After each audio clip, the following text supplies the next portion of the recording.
Hi there, I'm John Gale, Director at Cator Wells Finance. What I wanted to do today was just run through our development feasibility checklist. This is a document that we quite regularly share with our clients, individuals that are moving into property development for the first time, maybe moving from investment, acting as landlords, and moving into the development space where there's a lot more to think about. And what this document does is it gives them a sort of a step-by-step process to follow to take them from, okay, this is what I want to do, it's an idea, to effectively being in a position to go and execute the site, to go and secure funding and move forward. It's written as a step-by-step guide, but it doesn't necessarily mean that it's done in that order. Some people will approach it in different orders. Some people will swap the order around, and that's fine. But I think it's just important to stress that as long as you cover each of these steps before you commit to a project, then you should be well covered. And at the end of the document, there's this really handy checklist that you can sort of have on your desk or print out that you can tick off to make sure that you've done it or have it on your screen. So if you would like a copy of this document, you can drop us an email, inquiries@catorwells.com. You can drop a comment on this video, a private message, whatever works for you, and we'll get you a copy over and you can have a look. But I just wanted to run through it today. So this is really a step-by-step guide to assessing the viability of a property project. And as we go through this document, there's a short introduction here just explaining that why it's important to assess a project correctly before you commit to it, which, believe it or not, you see a lot of people committing to projects, buying sites, buying buildings, and they've not done any of this work. So yeah, you can come unstuck. So let's go forward. Initially, from the outset, defining your development vision. What type of project do you want to build? Is this a new build? Is this a conversion? Is it commercial? Is it industrial? What sort of scale are you looking to build? It's really important to get an idea of what type of development you really want to take on before you start looking at sites. The next step, location. Obviously, location is crucial. Everybody knows that. There's quite a lot you can do within this, and depending on how granular you'd like to get. But it's always a good idea to see what's going on in the local area, what sort of schemes are being built, what's the employment opportunities like, where are the schools, where are the stations.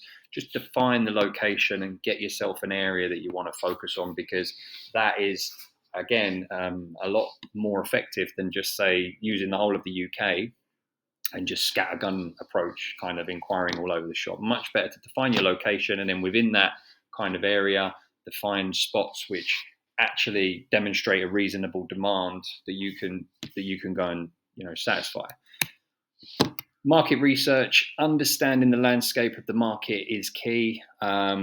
It's really important to see what's going on in the sales and the rental market. Again, depending on what your exit strategy, you may focus on one more than the other, but both are equally important. And then really understanding who's going to buy or live in this property, buy or rent this property. What sort of tenant, what sort of buyer, what sort of income levels are they at? What sort of lifestyle do they live? And again, that helps you plan the type of property you're going to build. Really important. Again, something that people overlook. They will go and build a type of property that is just not in demand or way outsought for the area, and they find out it's quite difficult to sell. Next step, analyze the site and its constraints. So we've jumped ahead here a little bit. There is a bit in the middle, which is basically finding the site, but that would be a whole nother video in itself about how you find sites. So we've gone from doing just to go back, your market research, defining your type of property, obviously your area, your location, your type of development, and now we're assuming, as we move forward, that you're now looking at sites and you've got a site to look at. Analysing the site and its constraints. So when you're looking at your sites, obviously people will go kick the tyres, walk around. Yeah, but are you sort of taking into account things like ground conditions, flood, contamination, any legal issues? Obviously your solicitor, part of your power team, will help you with this. But again, it's incredible how many times people rely on their solicitor to tell them things and they don't. So you need to know the questions to ask to say, has this been looked at? Is there any issue with this? Is there any concern with that? And just follow the process and prompt your solicitor to check what they should check or confirm what they should confirm. And obviously that will potentially save you a lot of money in the future. And another one that's overlooked quite a lot, especially with land, is do you have utilities? Do you have access to water, electric, or is that an additional cost that you need to factor in? We've seen some horror stories over the years where people are converting buildings, and obviously on that basis they do have electricity. But when you go, say, from a commercial to a residential and you're increasing the load, then sometimes you will need to account for additional utilities to increase that load. Sometimes they may even hit you with a whopping substation jobby, which can jump on 100 grand in your cost. So just understand what services you have available. If you have none, then you need to get some advice about what sort of costs you're looking at. If you have some, you need to get a rough idea, maybe speaking to an M&E consultant, and understanding, okay, so if I'm roughly looking at this, what sort of loading am I looking at? Do you think it would be okay? Should I make an allowance in my budget? More often than not, you will make an allowance. Next, in that particular area, understanding planning and the regulatory requirements, what's going on, checking the planning history, what sort of projects are being rejected, what sort of stuff's being approved, does it align with the development plan of the area? That's really, really important, and it helps you to understand whether your scheme that you propose is going to be supported or if you're going to get some pushback. You see this a lot in rural areas where somebody buys a bit of land and they want to build some houses, and more often than not you might get a bit of pushback from the guys who have lived there for a while and not in our backyard kind of view. But you can really prepare yourself to fight your corner if you can understand planning and regulatory requirements. Estimating development costs. Now, this is one of those things that I would say always get advice on. So again, going back, if you're moving into development, some people do it all themselves and they're very, very good at it. If you're moving into development, if you're using this checklist, chances are you're relatively new to development. Then I would always encourage you to get some support when it comes to estimating your development costs. Not just going out to a contractor and saying, how much do you think to build these houses or how much to convert this building? Because when it's sort of hypothetical, when it's not sort of, going into a contract phase, they'll give you a number, but whether that number's exact or taking into account everything can be an unknown. So you can employ, or you can take on a surveyor, a project manager who's qualified to look at this sort of thing, and they can help you come up with a budget estimate for the project. Yes, go out to contractors and get cost estimates if you can, when you've got a rough idea of what you want to build. But really, you want someone to come in who's got a professional qualification to do this, unless you do yourself. We have a lot of professionals moving into development to help you be confident that the numbers you have are correct. And again, accounting for things like finance costs, interest on your development loans, arrangement fee, broker charges, and contingency. Allow 10 to 15%. We see people put 5, which for some people is fine, but just for your own peace of mind, 10 to 15, probably a good place to be. But yeah, you probably won't need that, but you never know. So that's always good. And obviously we've got a note on here to keep an eye on your professional fees, architects, engineers, surveyors. Everybody needs paying, unfortunately. So just keep your eye on that and don't overlook that. Again, the amount of deals we get submitted where they've got build costs, no professional fees, no utilities, then obviously it can change the picture quite considerably. So just engage with a professional. They will help you, and that will save you a lot in the future when things don't stack up or you get caught short. Next, assessing finance options. Obviously, this is what we do. We cover finance in the property space. We are here to do that. But what I would say is developing a funding strategy is extremely important. Now, I'm not going to turn this into a sales pitch about what we do and how we do it, but what I will say is understanding your finance options as early as possible is crucial.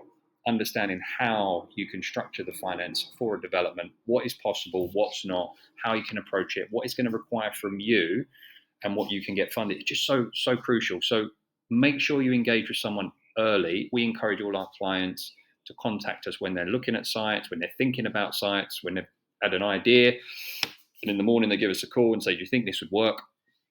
please do get in touch with whoever you deal with, whether it's us or somebody else. Get in touch with them early. They are a crucial part of your power team. People overlook that. We try and act as a finance consultant for our developer clients, our landlord clients, and we want to be in those conversations early. Sometimes we'll go and look at the site, and we're just helping them build that picture about what's possible now and in the future. Because financing might not just be a bank, it might not just be a lender, it could be a joint venture, it could be private investors. They all play a part.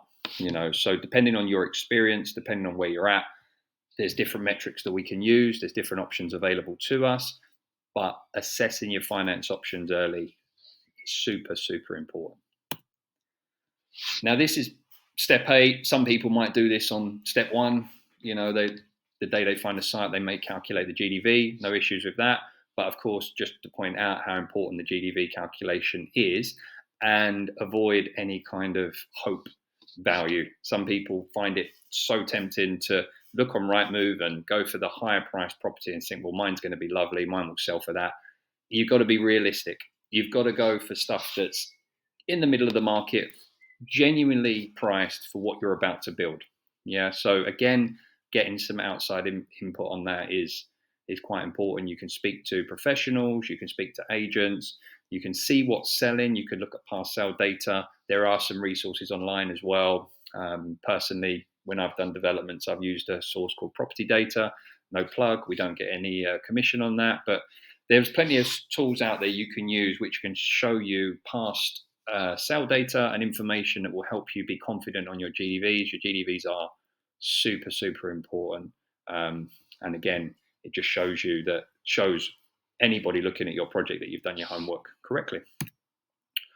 Perform a profitability analysis. Some people, again, even experienced developers to a point may overlook this. We don't get this very often from people sending this to us. But effectively, what this is doing is showing how viable your project is, how profitable your project is. Start with profit on cost, dividing it by the projected profit of the total development cost, aiming for a 20% as a sort of industry standard.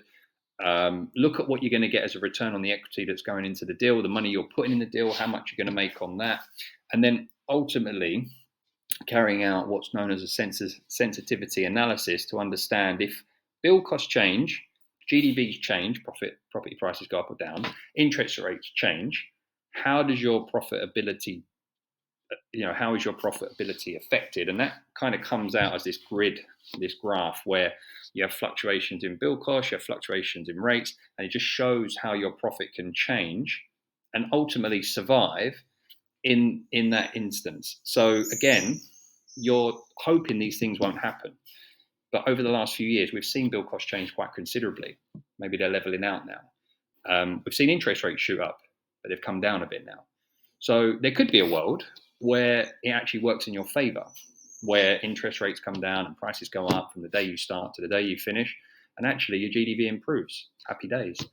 But what lenders are looking at and what investors are looking at and what you should be looking at is what if it goes the other way? And just ensuring that when you put in your time, whether it's a year, 2 years, whatever it is from start to finish, that it's still worth your while, that it's still profitable. Otherwise, it's not worth it. So this will be a really useful exercise to do so that you can look at, well, this is where I'm at. I've been realistic about my numbers, my build costs, my GDVs, everything's taken into account. Here's the line in the middle. But what if it goes up? What if it goes down? So that's a really useful exercise to conduct. So next we've got assess the risks and develop mitigation plans. So again, it's sort of touching on falling property prices, oversupply. What can you do to mitigate the risk? Are there construction risks, contractor risks? How can you mitigate that? It comes down. A lot of this comes down to understanding the market. There's a lot of times where we've seen people develop schemes and they're headstrong in going down the sale route, but sales are difficult in that particular area. But if they'd have gone down the rental route, they may have had an easier time, and they may have had a scheme that they could have stabilized, got the income coming in, and overall over time would have been worth a reasonable amount. I think it's easy to look at the sell route and think that'll be great, get in, get out, because that's what a lot of the big boys do, it's what the house builders do, and that makes sense. But when you're a smaller developer, you've got to be open-minded at the beginning and just think, okay, what's selling? What's not? What's renting? What's not? Rental market doing very, very well. Sale market is doing okay, but some locations, some types of property, maybe not. Maybe they're building too many. I was down on the south coast recently looking at a project building loads of flats down on the south coast. But if you've got a house, it's going to sell like hotcake. So it just depends, and you've got to take that into account. Contractor issues is something you will see quite a lot, but you can mitigate that. Look at the contractor's balance sheet. Look at how much cash they carry. Ultimately, they're going to be carrying a reasonable amount of risk, right? So if they go bust, they're going to give you a problem. Have they taken on too many schemes? Are they spread too thin? These things are sometimes difficult to ascertain, but you can look at company's house, you can see what they've got going on, you can look at their history, their track record. You would always want a contractor who's built similar schemes and has experience, but you want to mitigate that risk if you can. And one of the best ways to mitigate risk over all of this is to surround yourself with a strong power team of professionals that can advise you, because they will save you. They will save you every step of the way. So having a project manager, if your project allows financially, sometimes there's an argument for going for a bigger scheme because you can you've got the margin to bring in these professionals. When smaller schemes, you might have to do some yourself.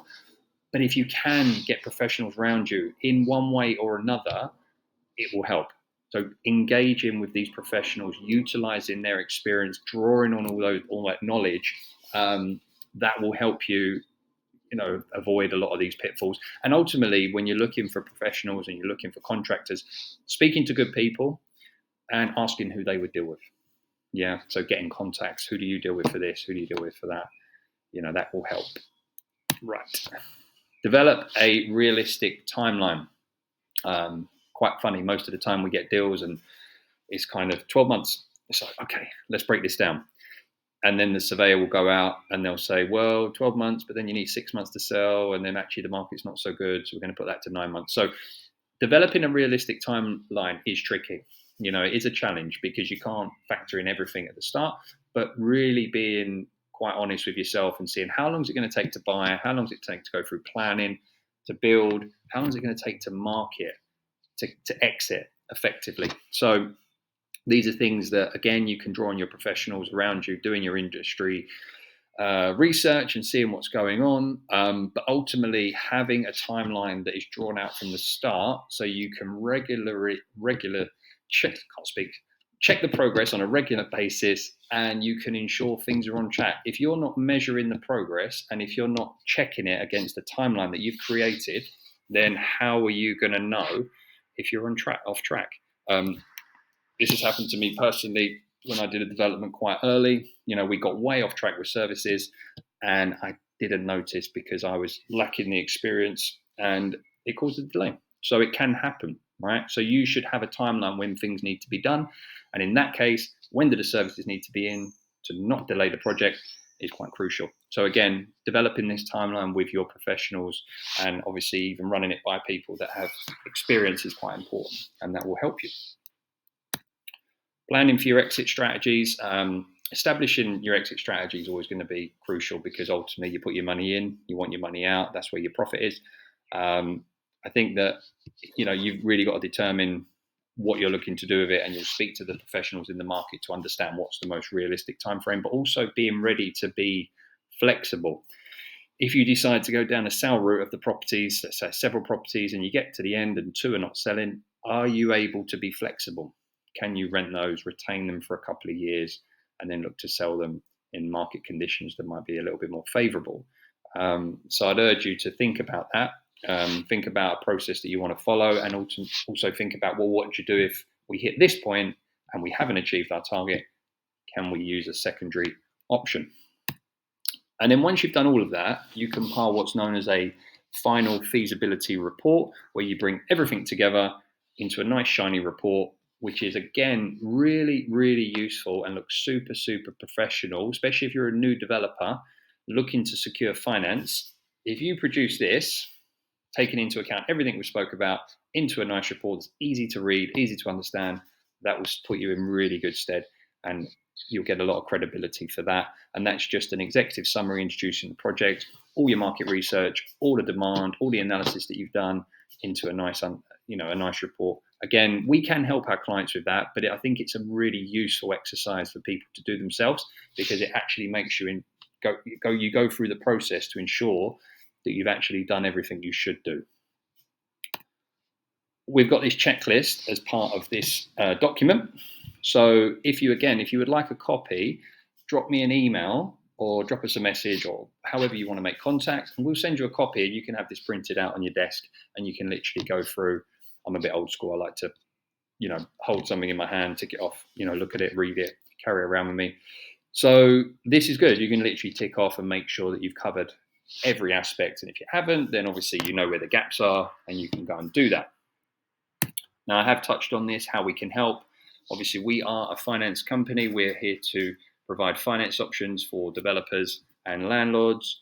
But really with us, the way we try and approach it is to be part of your team. We're not here just to pick up the phone and, we don't want to get to know you. We don't want to know what you're about. We want to get to know you. We want to understand what you're trying to achieve. We want to understand where you're going. We want to understand what the long-term vision is. So we're here to engage with you early in the project cycle, way before a brick is even laid, to really help you understand and prepare to get your projects funded, to structure them in the right way, make sure you've covered all your bases, and then obviously grow your business, help you grow your business over the years to achieve your targets. So we're here. Myself and my co-director, Daniel Dawson, we're on hand. Our contact details are on here to discuss any of this in more detail, or discuss projects that you're working on. If you have any questions, obviously, again, drop me a message, drop me an email, drop me a call, and I'll be happy to answer them. But I hope you found this beneficial. I may have rattled through it a bit quick, but I'm conscious of how long it's taken. Again, if you want a copy, let me know. But yeah, good luck, and we'll hopefully speak at some point in the future. Bye-bye.